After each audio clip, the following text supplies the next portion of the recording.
Hello दोस्तों, कैसे हैं आप लोग। मैं दुर्गेश जायसवाल। स्वागत है हमारे YouTube channel A learning with Durgesh में। आज की जो टॉपिक हम लोग पढ़ने जा रहे हैं उसका नाम है लेखपाल स्पेशल में। लेखपाल स्पेशल की बैच में अब हम लोग जिस तरह से पढ़ रहे थे उसी क्रम में और आगे पढ़ेंगे। और आज का जो टॉपिक, आज का जो सेशन है ग्राम विकास एवं ग्राम समाज को लेकर, जिसमें हम लोग को जो सबसे प्रमुख अध्याय पढ़ना है वो राष्ट्रीय कृषि आयोग पढ़ना है। राष्ट्रीय कृषि आयोग ऐसा अध्याय है जहाँ से प्रतिभा प्रश्न आपकी परीक्षाओं में आए हैं। एक एक करके इनके बारे में पढ़ते हैं। देखिए, यहाँ से कुछ चीज़ें जानने योग्य है। किसान और किसी क्षेत्रों के लिए कार्य योजना का सुझाव देने के लिए वर्ष 2004 में डॉक्टर एम.एस. स्वामीनाथन, उम्मीद करता हूँ आप एम.एस. स्वामीनाथन को पहले से जानते होंगे, इनकी अध्यक्षता में एक आयोग गठित की गई जिसे राष्ट्रीय कृषि आयोग के नाम से जाना जाता है। एक प्रश्न पूछा जाता है कि राष्ट्रीय कृषि आयोग का अध्यक्ष कौन था। तो एक प्रश्न आपका तैयार हो गया, जो राष्ट्रीय कृषि आयोग था उसका जो अध्यक्ष थे वो कौन थे। उम्मीद करता हूँ आपको पता हो गया होगा। राष्ट्रीय कृषि आयोग के जो अध्यक्ष थे वो कौन थे? एम.एस. स्वामीनाथन। कौन थे? एम.एस. स्वामीनाथन थे। क्लियर? एम.एस. स्वामीनाथन थे। एम.एस. स्वामीनाथन के बारे में आप और भी जानते होंगे। भारत में जो हरित क्रांति था उसके जनक एम.एस. स्वामीनाथन ही थे।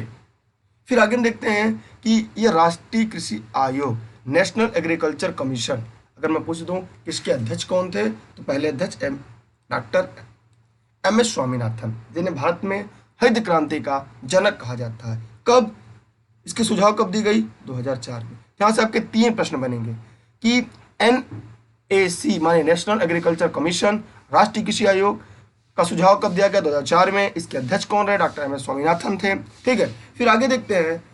ने दिसंबर 2004 से अगस्त 2005, दिसंबर 2005, अप्रैल 2006 तथा अक्टूबर 2006 में अपनी 5 रिपोर्ट प्रस्तुत की। सबसे महत्वपूर्ण बात, ये महत्वपूर्ण टॉपिक ये है कि जो राष्ट्रीय कृषि आयोग था इसने कुल मिलाकर अपनी 5 रिपोर्ट प्रस्तुत की। उन 5 रिपोर्ट की आप स्क्रीनशॉट ले लें या आप याद करना चाहो तो याद कर ले। पहली रिपोर्ट 2004 में ही दे दी गई थी, दिसंबर में। दूसरी अगस्त 2005 में। फिर 2005 में तीसरी दे दी गई थी, दिसंबर 2005 में। अप्रैल 2006 में, अक्टूबर 2006 में। तो 5 अंतिम रिपोर्ट प्रस्तुत की गई थी, जो परीक्षा के लिए आपके सबसे ज्यादा महत्वपूर्ण है, खासकर लेखपाल जैसे भर्ती परीक्षाओं के लिए। तो आपके लिए यह रामबाण का काम करता है। अभी के क्रम करके इसके आगे बढ़ेंगे और इसके बारे में अन्य तथ्यों को, अन्य चीजों को भी जानते रहेंगे, जहां से परीक्षा में प्रायः या प्रतिवर्ष प्रश्न के रूप में ये पूछे जाते हैं। यहाँ पे देखिए, अन्य बात अभी हमें देखने को मिलेगी। जो चौथी रिपोर्ट थी, चौथी रिपोर्ट केंद्रीय कृषि मंत्रालय, चौथी रिपोर्ट जो थी उसमें केंद्रीय कृषि मंत्रालय द्वारा 13 अप्रैल 2006 को प्रस्तुत की गई। कब? 13 अप्रैल 2006 को प्रस्तुत की गई। ठीक, कौन सी चौथी? और पांचवी आपने देखा है कि अक्टूबर 2006 में प्रस्तुत की गई थी। जिसमें जो चौथी रिपोर्ट थी इसमें जो किसानों के लिए एक विस्तृत नीति के निर्धारण की संस्तुति की गई थी। माने जो किसान है उनके लिए एक बड़ी, एक विस्तृत जो नीति है उसकी निर्धारण की जो संस्तुति की गई थी। इसमें कहा गया कि सरकार को सभी कृषिगत उपजों के लिए न्यूनतम समर्थन मूल्य घोषित करना चाहिए। न्यूनतम समर्थन मूल्य घोषित करना चाहिए। अब यहाँ से प्रश्न आएगा कि सर न्यूनतम समर्थन मूल्य क्या होता है? तो अब मैं आपको यहाँ से बता दूं कि न्यूनतम समर्थन मूल्य क्या होता है। यहाँ से लेखपाल की भर्ती परीक्षाओं में कई बार पूछा जा चुका है। देखिए, न्यूनतम समर्थन मूल्य उसे MNP कहते हैं। उसे क्या कहते हैं? हम MNP के नाम से जानते हैं। किसानों को उनकी फसल के लिए उचित एवं लाभप्रद मूल्य सुनिश्चित कराने के उद्देश्य से केंद्र सरकार द्वारा प्रतिवर्ष रबी और खरीफ के लिए एक न्यूनतम समर्थन मूल्य घोषित किया जाता है, जो किसानों को उसकी फसल के लिए न्यूनतम मूल्य की गारंटी देता है कि इससे कम में वो नहीं बेचे, इसके ऊपर ही वो बेच सकते हैं। और न्यूनतम समर्थन मूल्य जो होता है वो कृषि लागत एवं मूल्य आयोग द्वारा की जाती है। मोस्ट इंपॉर्टेंट है, लिखना चाहे तो लिख लीजिएगा। जो न्यूनतम समर्थन मूल्य होता है, जो न्यूनतम समर्थन मूल्य होता है वो कृषि लागत एवं मूल्य आयोग द्वारा किया जाता है। किसके द्वारा? कृषि आयोग एवं, ये तो कृषि आयोग के द्वारा किया जाता है। दूसरा, अगर कृषि आयोग के द्वारा नहीं आपको मिल रहा है तो मूल्य आयोग के द्वारा किया जाता है। ठीक। और 1985 में आगे देखेंगे पहले की दंतावाला एक अध्यक्षता थी जिसमें कृषि मूल्य आयोग की स्थापना की गई। 85 में इसका नाम बदलकर लागत और मूल्य आयोग कर दिया गया। आयोग अधिसूचित कृषि जीविकों के लिए समर्थन मूल्य की सिफारिश, उत्पादन लागत, इसके बारे में भी आगे हम लोग पढ़ेंगे। इसके बारे में पूरी तरह से इसका जो संपूर्ण अध्ययन है, अभी बस इतना जानते हैं। एमएनपी मतलब है, जैसे अगर अभी एक उदाहरण दे रहे हैं, अगर गेहूं का न्यूनतम समर्थन मूल्य 1800 रुपया कर दिया जाए तो सरकार 1800 रुपये तक की खरीदने की गारंटी देती है। मानी इससे कम में अगर बेचना है किसान को, चाहे वो सरकार को बेच दे, और ज़्यादा में बेचना है किसी अन्य जगह बेच दे। यही है न्यूनतम समर्थन मूल्य का कॉन्सेप्ट। आगे बढ़ते हैं। यहाँ पे हमने देखा, आपने भी देखा कि नई कृषि नीति के लिए निम्नलिखित बातों पर बल दिया गया। जो नई कृषि नीति आई इसमें निम्नलिखित बातों पर बल दिया गया। क्या क्या? सभी कृषिगत उपयोग के लिए न्यूनतम समर्थन मूल्य। न्यूनतम समर्थन मूल्य, देखिए जो न्यूनतम समर्थन मूल्य है इसकी स्वीकृति कैबिनेट मंत्री देती है। भारत सरकार के कृषि मंत्रालय के अधीन काम करने वाला कृषि एवं लागत मूल्य आयोग एमएसपी निर्धारण केवल उत्पादन लागत ही नहीं, मांग और आपूर्ति, देश विदेश के बाजार में कंज्यूमर प्रोडक्ट, एमएसपी की प्रभाव, कृषि व गैर कृषि व्यापार की शर्तों को भी आकलन करता है। ठीक है। इस प्रकार हम देखेंगे कि कृषिगत उपजों के लिए मूल्यों के उतार चढ़ाव से किसानों की सुरक्षा हेतु बाजार जोखिम स्थितिकरण के कोष का सुझाव, सूखे एवं वर्षा संबंधित जोखिमों से बचाव हेतु कृषि जोखिम एग्रीकल्चर रिस्क फंड का सुझाव। मतलब यहाँ पे जो कृषक है उनके उत्पादन को बढ़ाने के लिए, उनके आने वाली उत्पादन में समस्याओं को देखते हुए एमएनपी घोषित की जाएगी। ठीक है, मिनिमम जी। यहाँ पे आगे हम लोग देखेंगे तो इसके बारे में और बहुत सारी अस्थायी समझ कर आएंगे हमारे सामने। अभी इनके बारे में कई तथ्य हम लोग आपको बताएंगे जो आपके लिए परीक्षा के उपयोगी भी होंगे, परीक्षा में बार बार पूछे भी जाते हैं। यहाँ पे अन्य आगे देखा जाए तो सभी राज्यों का राज्य स्तरीय किसान आयोग का गठित का सुझाव दिया गया। सभी राज्यों में राज्य स्तरीय किसान आयोग फार्मर कमीशन के गठन का सुझाव दिया गया। माने जो राष्ट्रीय कृषि आयोग था उसने क्या क्या दिया, पहले देख दिया कि सभी कृषिगत उपजों का न्यूनतम समर्थन मूल्य, मूल्यों के उतार चढ़ाव को किसान की सुरक्षा हेतु बाजार में जोखिम उठाने के लिए, सूखा हो जाए वर्षा की स्थिति में कृषि जोखिम कोष एग्रीकल्चर रिस्क फंड, फिर सभी राज्यों में राज्य स्तरीय किसान आयोग, किसानों के लिए बीमा योजना का विस्तार, कृषि संबंधित मामलों में स्थानीय पंचायतों के अधिकारों में वृद्धि, राज्य सरकारों द्वारा कृषि हेतु अधिक संसाधनों का आवंटन। ये परीक्षाओं में ऐसे हैं जो सीधे सीधे पूछे जाएंगे और वहां पे हमें आपको दिक्कत ना हो इसलिए इसको समझते रहेगा। माने सरकार का ये दायित्व तो है कि कृषि उत्पादन में लगातार वृद्धि हो और उसके लिए वो लगातार प्रयासरत है। फिर देखेंगे आगे कि केंद्र और राज्यों में कृषि मंत्रालयों के नाम बदलकर कृषि एवं कृषक कल्याण मंत्रालय करने का सुझाव दिया गया जो आज भी जारी है। तो ये काफी महत्वपूर्ण आप लोग के लिए रहा। जैसे क्लास खत्म होगी वो इसकी पीडीएफ आपको आपके पेड क्लास में मिल जाएगी और पेड क्लास में जो लोग जुड़े हुए हैं वो देखते रहे क्योंकि बीच में वीडियो की गैपिंग हो गई थी, उसके लिए हम माफी चाहते हैं। आगे भी हम लोग पढ़ेंगे। और अगर आपने अभी तक टेलीग्राम पे नहीं ज्वाइन किया तो टेलीग्राम पे दुर्गेश सर सर्च करके इलेनी विद दुर्गेश से टेलीग्राम पे जुड़िएगा। फेसबुक पेज इलेनी विद दुर्गेश, इंस्टाग्राम इलेनी विद दुर्गेश, ट्विटर इलेनी विद दुर्गेश है। ठीक है, चलिए आगे देखते हैं हम लोग। यहां से आगे आपको जो पढ़ना है वो है राष्ट्रीय कृषि नीति। ध्यान से आप लोग देखिएगा, राष्ट्रीय कृषि नीति 2007। तो देखिए राष्ट्रीय कृषि नीति 2007 जो है ये भी परीक्षा के लिए सबसे ज्यादा महत्वपूर्ण है। यहाँ से भी प्रश्न आते हैं। तो अगर आपने राष्ट्रीय कृषि नीति के बारे में कुछ चीजें आपको पता है तो ठीक है, और नहीं पता है तो हम आपको एक एक करके बताते चलेंगे। देखिए यहाँ पे कई बातें हमारे सामने और आपके सामने भी आएंगी राष्ट्रीय कृषि नीति को लेकर। यह स्वतंत्र भारत तीसरी कृषि नीति थी। यह स्वतंत्र भारत की तीसरी एक कृषि नीति थी। तो अगर हम ये पूछे कि पहली और दूसरी कौन थी तो आप लोग कमेंट बॉक्स में कमेंट करके दीजिएगा कि भारत की स्वतंत्र भारत की पहली और दूसरी कृषि नीति कौन सी थी। वैसे मैंने आपको पढ़ाया है, आगे भी आपको मिलेगी, लेकिन हमें आप चाहूँगा कि आप यहाँ से बताएं और इसे नोट डाउन करके भी अपने पास सुरक्षित रखें। प्रथम कृषि नीति जो आई थी, प्रथम आजादी के बाद पहली कृषि नीति 1992 में आई थी, एक प्रश्न आपका तैयार। दूसरा, द्वितीय कृषि नीति 2000 में आई थी, दूसरा प्रश्न आपका तैयार। तीसरी कृषि नीति जो आई थी 2007 में आई थी। इस प्रकार आपके 3 प्रश्न ग्राम विकास एवं ग्राम समाज से आपके यहां से तैयार हो गए। क्लियर?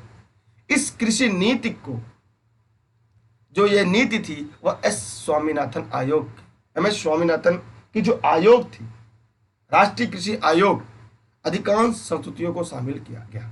जो उनकी एस स्वामीनाथन की जो कृषि नीति आयोग थी, उनकी जो सिफारिश थी, अधिकांश चीजों को इसमें क्या किया गया, शामिल किया गया।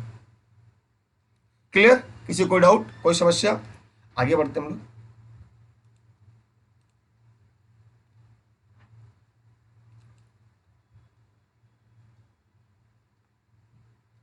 देखिए यहाँ पे कुछ चीजें आपको जानने योग्य भी हैं और समझने योग्य है। इस कृषि नीति के कुछ लक्ष्य रखे गए थे। क्या रखे गए थे? कुछ लक्ष्य यहाँ पे रखे गए थे। वो लक्ष्य क्या क्या थे? पहला, कृषकों को निवल आय, नेट इनकम में पर्याप्त वृद्धि हो। जो कृषक थे, उनकी जो नेट इनकम थी, उनमें पर्याप्त वृद्धि की जाए। ये राष्ट्रीय कृषि नीति 2007, जो तीसरी कृषि नीति भारत में आई थी, ये उसका उद्देश्य था। उसकी जो निवल आय होगी, उनमें पर्याप्त वृद्धि की जाएगी।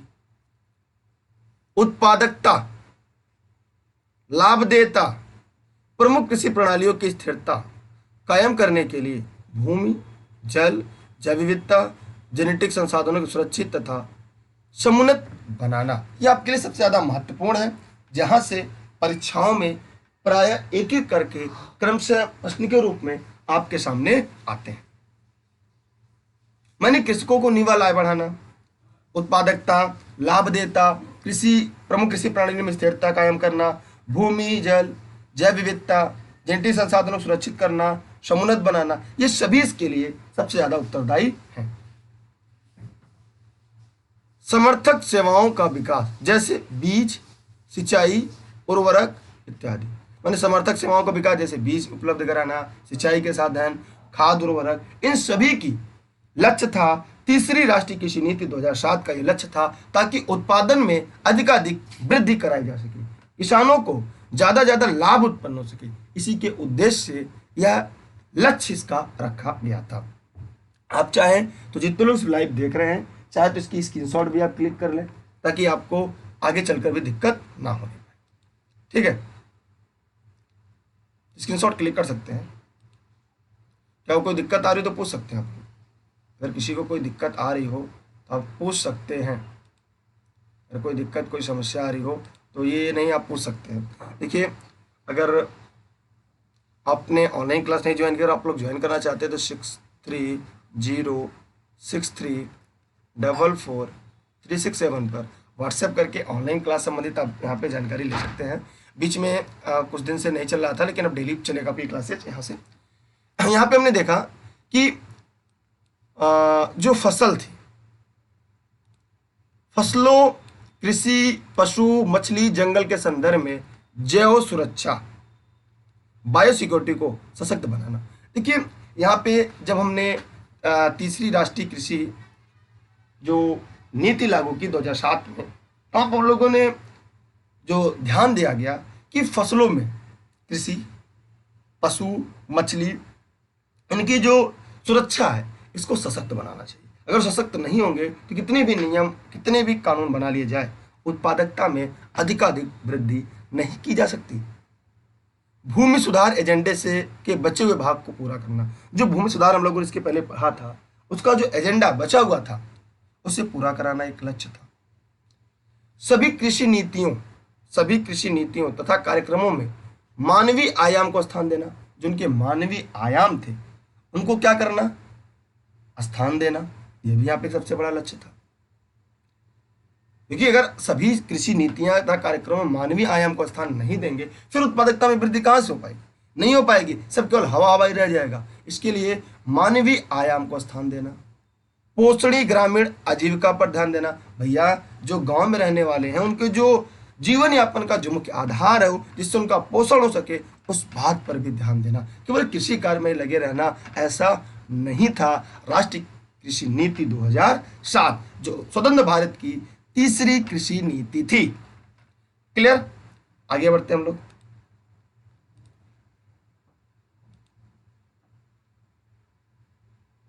यहां पे देखिए, अब हमारा इंपॉर्टेंट टॉपिक शुरू होता जा रहा है। जो कृषक थे, इनके लिए सामाजिक सुरक्षा, सोशल सिक्योरिटी का विकास किया गया। अगर सामाजिक सुरक्षा भी नहीं रहेगी और आजीविका की भी सुरक्षा नहीं रहेगी तो बायो सिक्योरिटी नहीं रहेगी, फिर उत्पादन की जितनी भी चीजें रखेंगे वो हमारे लिए क्या रहेगी? हवा हवा। तो ये पूछ सकता है आपके प्रश्नों में कि कौन सी राष्ट्रीय कृषि नीति 2007 का मूल उद्देश्य नहीं था और कौन सा उद्देश्य था, कौन सा उसका लक्ष्य था, कौन सा लक्ष्य नहीं था। इसलिए सारी बातें आप लोग एक बार दो बार पढ़ लेंगे तो बस आपको इतना समझ में आ जाएगा उसके उत्पादन के लिए हर एक चीज, माने किसान भी खुश रहे, उत्पादन भी अच्छा हो, जोखिम का भी उठाया जाए, ये सारी चीजें हो। और ये सारा काम सरकार का दायित्व होता है। ग्रामीण परिवारों के लिए गैर कृषि रोजगार, जो ग्रामीण परिवार है जिनके पास कृषि नहीं है उनके लिए नॉन एग्रीकल्चर एम्प्लॉयमेंट पर्याप्त अवसर विकसित करना। अभी आगे देखेंगे मनरेगा इसी के तहत निकल कर बाहर आता है। पहले नरेगा होता है, बाद में मनरेगा हो जाता है। पूरे देश में न्यूनतम समर्थन मूल्य कार्यप्रणाली प्रभावी रूप से क्रियान्वित हो जाती है ताकि कृषि उत्पादनों के लाभकारी मूल्य प्रदान किए जा सके। मतलब पूरे देश में न्यूनतम समर्थन मूल्य कार्यप्रणाली प्रभावी रूप से क्रियान्वित हो और कृषि उत्पादन में लाभकारी मूल्य प्रदान किया जाए। मतलब अगर पूरे देश में न्यूनतम समर्थन मूल्य कार्य प्रणाली जो प्रभावी रूप से लागू होगी, क्रियान्वित होगी, चलेगी, तो कृषि उत्पादों में लाभकारी, जैसे अगर न्यूनतम समर्थन मूल्य क्या होता है, अगर किसान की कुल लागत पता चला 1200 रुपये प्रति कुंटल गेहूं आ रही है तो सरकार चाहेगी उन्हें 1800 रुपये प्रति कुंटल मिले। तो मतलब यही है कि पूरे देश में जो न्यूनतम समर्थन मूल्य तय कार्य प्रणाली उसको प्रभावी रूप से क्रियान्वित हो ताकि कृषि उत्पादनों को लाभकारी मूल्य प्रदान किया जा सके। ये भी बातें हम लोग को आप लोग को ध्यान देनी है। अब और आगे बढ़ते हैं और इसके अन्य तथ्यों पर भी हम लोग चर्चा करते हैं। चलिए अन्य तथ्य भी देख लेते हैं।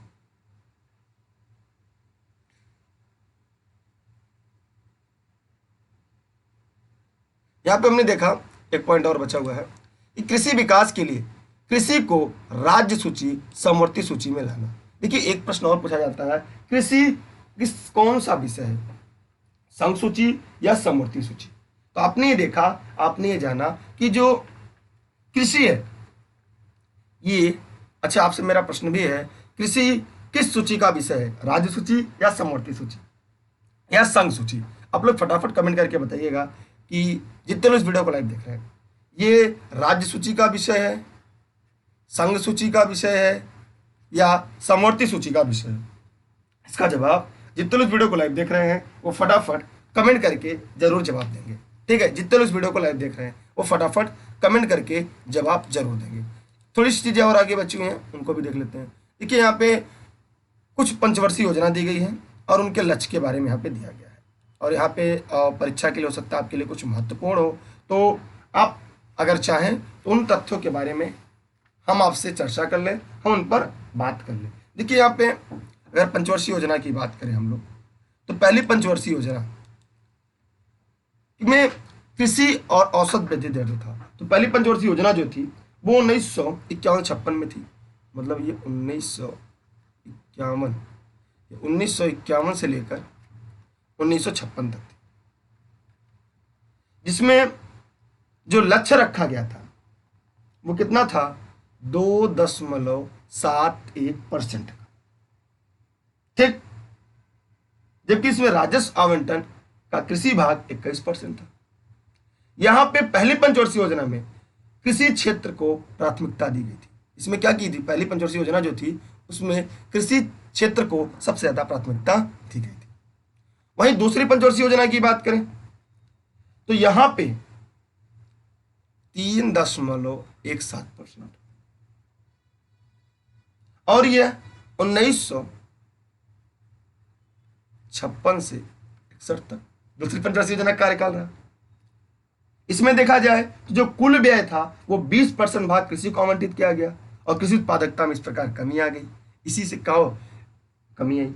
अगर तीसरी पंचवर्षीय योजना देखा जाए तो 1961 से 66 तक था, जिसका लक्ष्य 0.73% रखा गया। जो अभी तक सबसे कम भी आपको दिखाई दे रहा होगा। देखिए यहाँ पे गहन कृषि को भी, कृषि जिला कार्यक्रम, अधिक उपज वाली किस्मों को विशेष ध्यान दिया गया, किंतु यहाँ पे भयानक सूखे के कारण ये योजना पूर्ण रूप से असफल रही। और साथ ही साथ यहाँ आप देखेंगे कि यहाँ पे 1962 में चीन से और 1965 से पाकिस्तान से युद्ध होते हैं, जिस कारण कोई नवीन योजना प्रारंभ नहीं हो सकी। इसी समय इसके जब यह अंत होने लगा तो यहीं पर आप देखेंगे अंत में हरित क्रांति का आगाज या हरित क्रांति का जन्म होता है। फिर आगे देखेंगे 3 वार्षिक योजनाएं। अगर 3 वार्षिक योजनाएं देखेंगे उन्हें अनवरत योजनाएं कहते हैं। क्या कहते हैं? 3 अनवरत योजनाएं कही जाती है। 67, 68, 68, 69, ठीक, वहां पे जो लक्ष्य था वो 4.16% था। चाहे तब इसके स्क्रीनशॉट ले लें, बाकी आपकी इच्छा।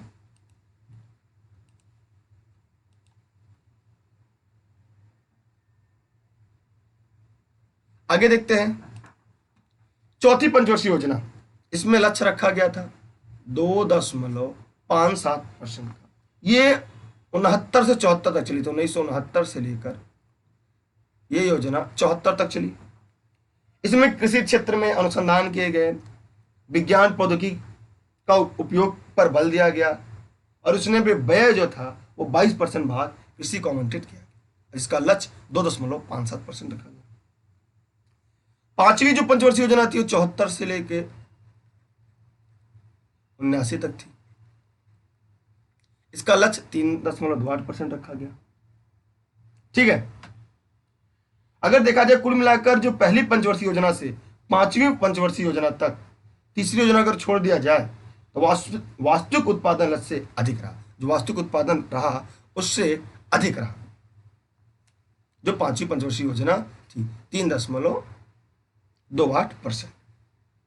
अब छठी पंचवर्षीय योजना देखा जाए, ये 1980 से 85 तक रही और हरित क्रांति का दूसरा चरण यहीं पे प्रारंभ हुआ और यहां पर जो लक्ष्य रखा गया वो 2.52% का रखा गया। इसमें कृषि क्षेत्र में अधिक निवेश या प्रबंधन पर विशेष बल दिया गया।